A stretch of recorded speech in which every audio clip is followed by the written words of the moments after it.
Hello, Warriors. This is Mr. Gibson again, and this is hopefully a shorter video on specifically what we're looking at in terms of how you could use the forecasting planner, and then also going into the course request as well, and how those two are going to relate to each other. So this is picking up from the second to last slide of our presentation, specifically with the forecasting planner. So when you click on that, it's going to force you to make a copy. So we're going to go ahead and do that. And then remember, this planner is for your use. You're not turning it in.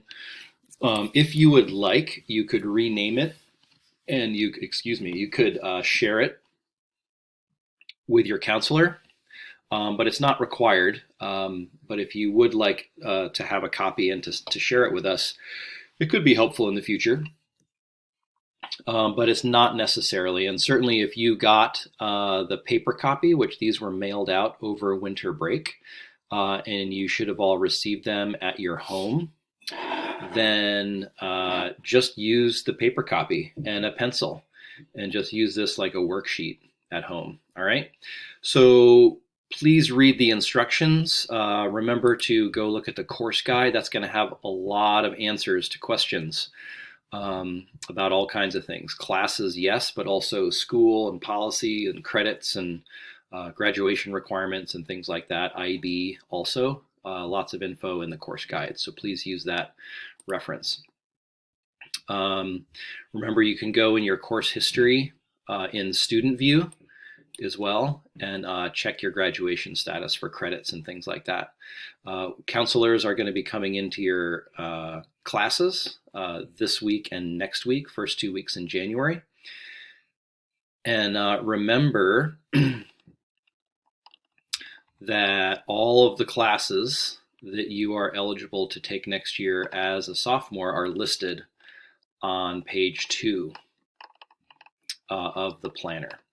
If you are in an academic skills class, or if you're in an English language development class or in AVID, make sure that you're adding those classes on your planner and your course request as an elective at the bottom here as well. That is an elective class. Okay, and then here is this very familiar, hopefully, list of credits that we all are working towards to graduate. So down here looks very similar to your forecasting sheet that we had you fill out last year.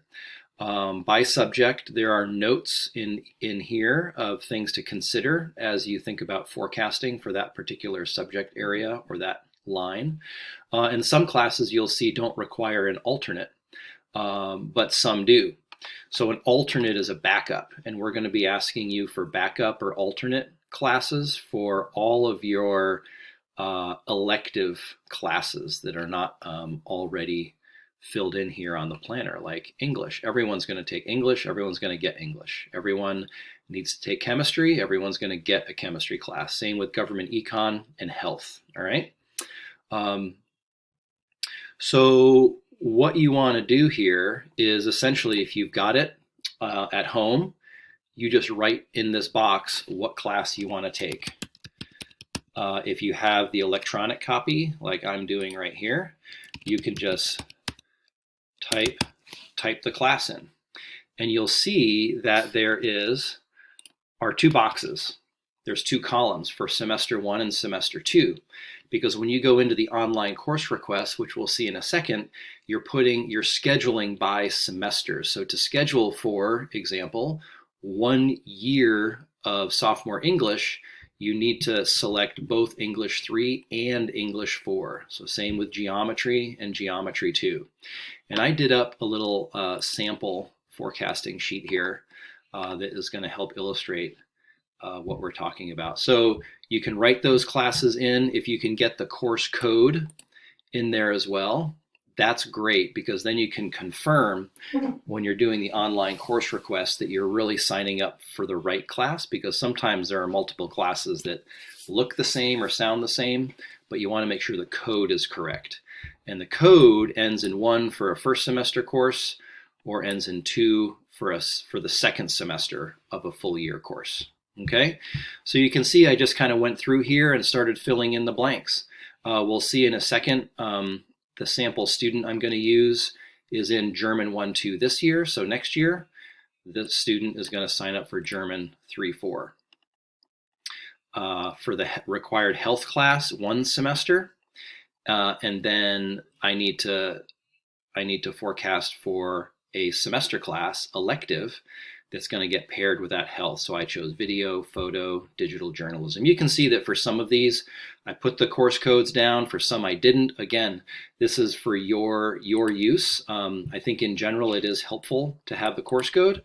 But just remember, even as you're filling out the online course request, if you need to confirm what the code is, it's on page 2 as well. It's also in the course guide if there's ever a question as to which class you want to be selecting. And we'll talk more about that in a second. So please be sure that you are filling in alternates down here. So for 1 semester elective class, we want you to have 2 alternates.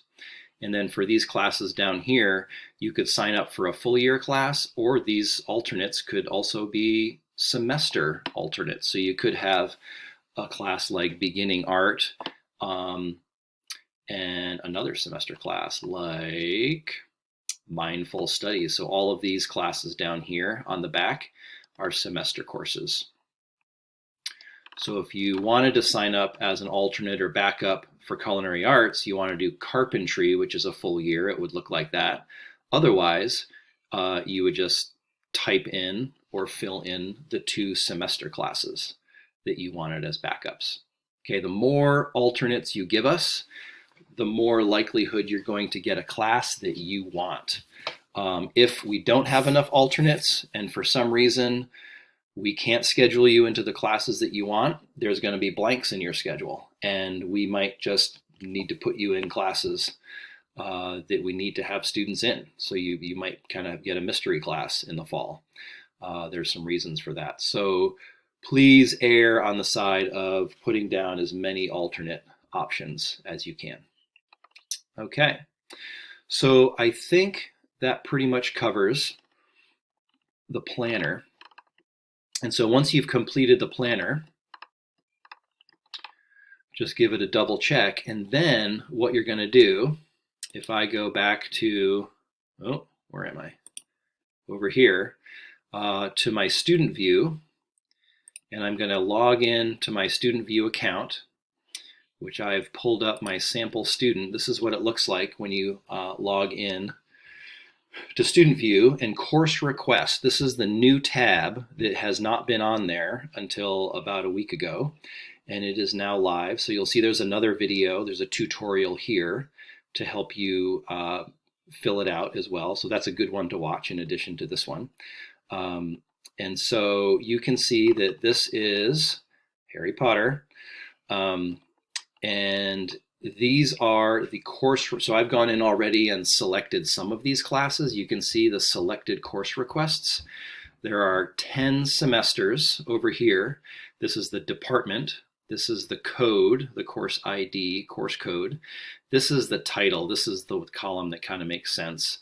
And you can see that each one of these is a half credit. So these are semesters. So like I was saying before, for a year of sophomore English, you are selecting English 3 and English 4, both semesters. So same with geometry and chemistry and GovEcon and German as well. So clearly we're not done yet because we only have 10 semesters. We need 8 periods total. So 8 periods is 16 semesters. So at the end of the day, this number in this column needs to read 16. Okay, and this is the start of my alternate course request. So I've already put in women in American history here. And again, down here is this ever familiar list of subject areas and course requirements that you guys have now seen many times. So to start, you're going to hit the blue button to get into the course request. And again, at the top, you'll see these are the ones that I've already selected. These are my alternates, and this is how I search courses. You might have something pre-filled in here. Don't press enter through this process. You never need to press enter. If you press enter, it's going to think you're trying to get out, and it's going to shift you back to the main student view screen. So as you go through, you just start either selecting from the drop down or you start typing in the classes that you want. So, for example, what do I need my health class here. So the health class is a semester class. It's a required class. I can search by department, which I know it's in the phys ed and health department.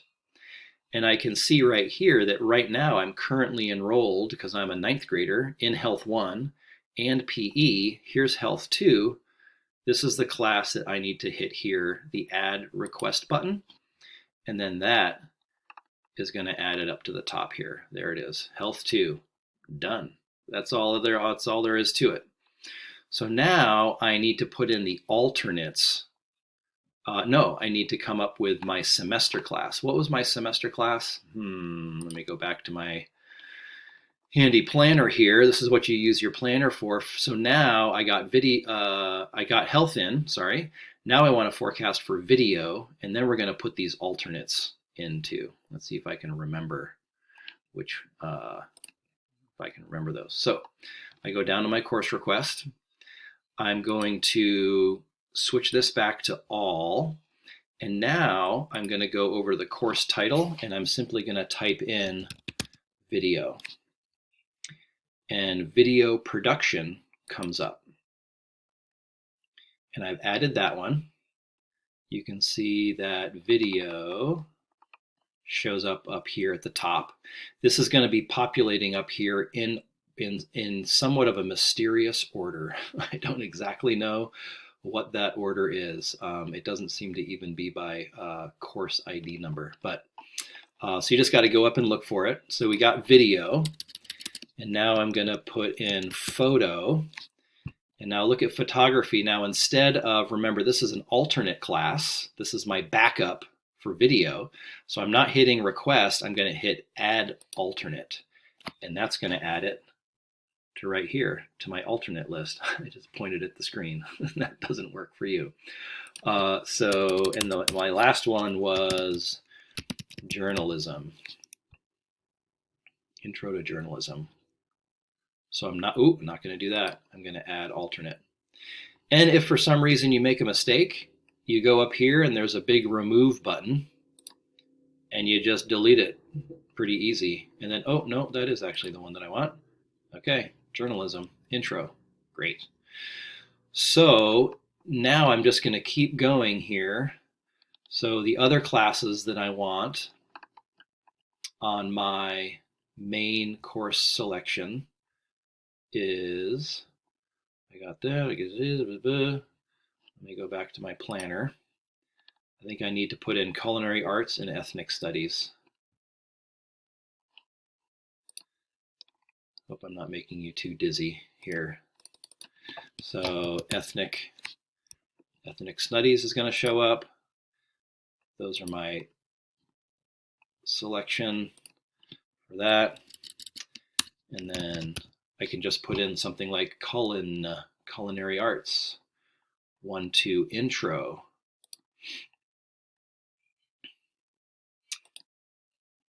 See, it keeps adding them up top here. Where am I at? I'm up to 15, but look, now I'm going to go, because this is only showing me 15. This is one of the great fails of this little system here, is it makes you think you've only got 15. But I have 17 here. So I've got one too many.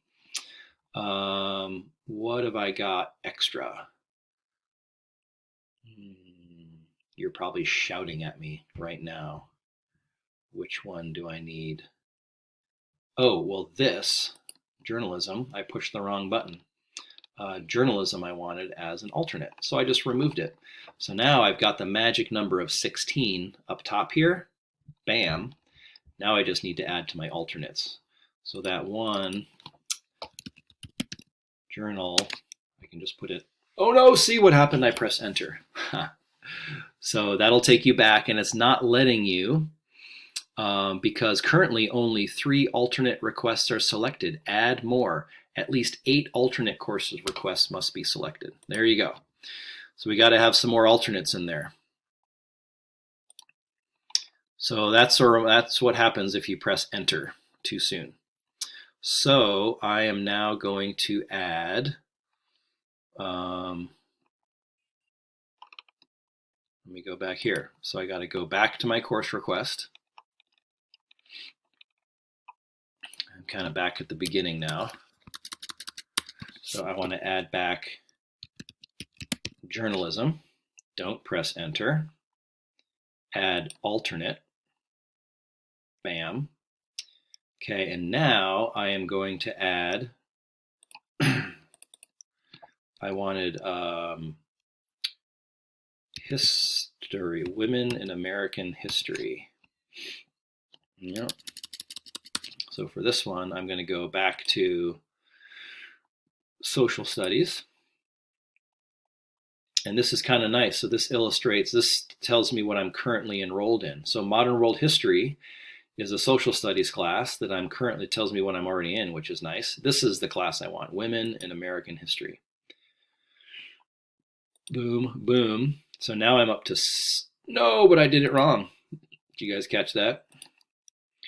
I added that also, again, women in American history, remove and remove.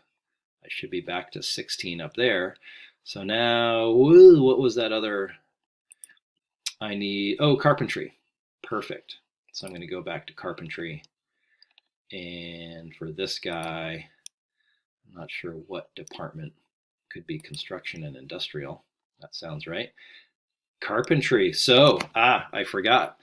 Harry Potter is already in Intro to Carpentry this year, so if he's signing up for it next year, even as an alternate, he's going to take the advanced option. So here we go. Add alternate for Harry Potter to take advanced carpentry. Boom. So now let's check it over. I've got 1 through 8 semesters of alternates. Perfect.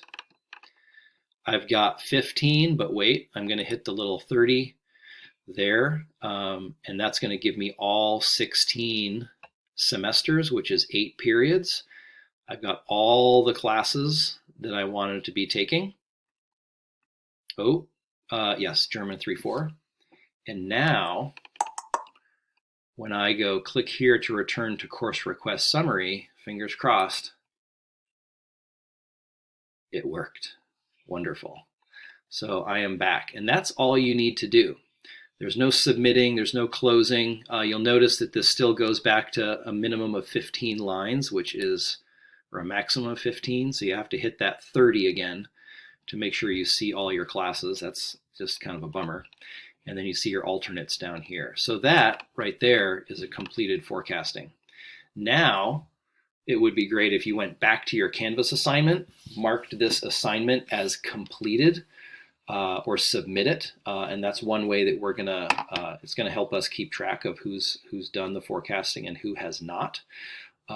So please rewatch this tutorial, watch this one right here as well if you run into some other questions, and then stay tuned for help sessions, reach out to your teachers, and reach out to your counselor as well. And please continue to keep checking your student email address because we will be sending out more information and dates and times for help sessions coming up soon.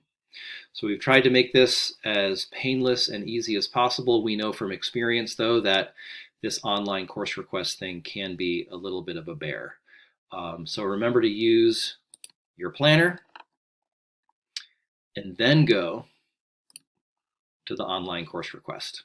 Okay, well, this is Mr. Gibson over and out. Good luck and go Warriors. Thanks, everybody.